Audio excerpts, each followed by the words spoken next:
సొరంగంలో గాలింపు చర్యలు ముమ్మరంగా సాగుతున్నాయి. 21వ రోజు సహాయక చర్యలు కొనసాగుతున్నాయి. ఇప్పటికే సహాయక చర్యల కోసం రోబోలను రంగంలోకి దింపారు అధికారులు. ఈ రోబోలు ప్రమాదం జరిగిన 50 మీటర్ల లోపల రెస్క్యూ ఆపరేషన్ చేయనున్నాయి. అత్యంత ప్రమాదకర ప్రాంతంలో రోబోలతో సహాయక చర్యలు కొనసాగిస్తున్నారు. మనుషులు వెళ్లలేని ఆ ప్రాంతంలో రోబోలతో మట్టి, బురద, రాళ్లను తొలగిస్తోంది రోబోటిక్ బృందం.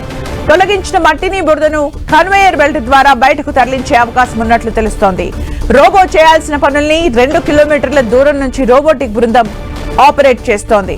మరోవైపు అనుమానిత ప్రాంతాలైన D1, D2ల వద్ద అధికారుల పర్యవేక్షణలో తవ్వకాలు జరుగుతున్నాయి.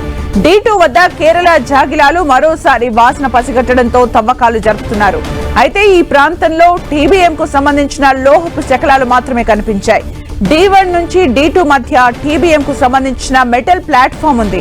దాన్ని కత్తిరించి అక్కడ పేరుకుపోయిన శిథిలాల్ని తొలగిస్తే గల్లంతైన కార్మికుల ఆచూకీ దొరికే అవకాశం ఉందని అధికారులు అంచనా వేశారు.